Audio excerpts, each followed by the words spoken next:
Well,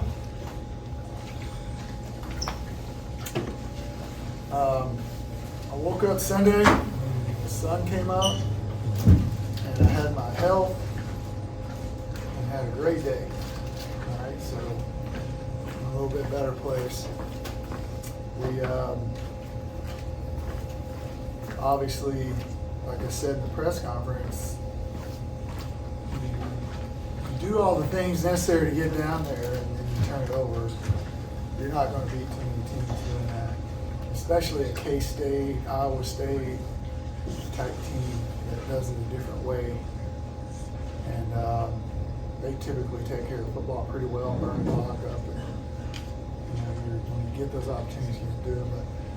But just proud on a lot of levels about a lot of different things, and just kind of wish that we could find a way to break through. So that's kind of basically it at this point.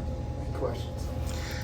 How proud are you of this team? I mean, there's a lot of reasons maybe to just start going through the motions, just, riding the season out. But the way they played Saturday, just how proud, what does it say about the team?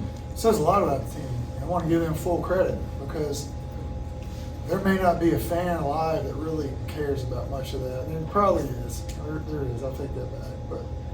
But in general, it's about wins and losses, period. And we haven't won much. So moral victories aren't really fun to talk about with most of the fan base, or anybody really. But since we talked about it, if you look at us defensively, what Clint Bowen has done, I mean, the last 3 games, they've given up 323 yards a game. In the last 4 or 5 games, they've consistently decreased the amount of yards our opponent has got for 5 weeks in a row and gotten better, all right? With a fairly not so deep group of guys. You look at guys like, Parker Robinson, right? Who wanted him? No one, right? Guy has a pick, led the team in tackles. I think he had a sack or something, a tackle for loss. I mean, he embodies what fans really love about football. And super excited to see a great kid have good things happen to him that no one gave a second thought to coming out of high school.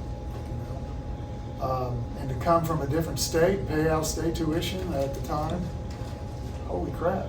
I know my parents, it would have been a definite no. So, but him and, Kenneth Harris, I know he gave up a couple, but they targeted him a lot. He did pretty well some of the deep balls. And he made some tackles, and McCoy has always been a constant, solid player in the middle there. But just really proud of what they've done, and just moving forward, I think they'll probably end up doing it again. My hat's off those guys. I mean, I'm really pleased with how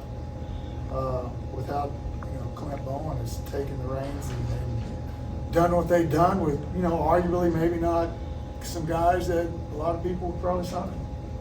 So hats off to him. It's real easy to be at LSU and Bama with those guys and put up some good defensive numbers. So, and nothing against our players, but we were a pretty thin unit, and they've done a great job. Offensively, they did a great job too. They moved the ball well. I think they had 373. Just had 3 unfortunate plays there that, if one of them doesn't occur, we may win the game. Just one of those 3. Just pleased in a lot of areas, but it's just frustrating that just a couple of things will keep you from winning.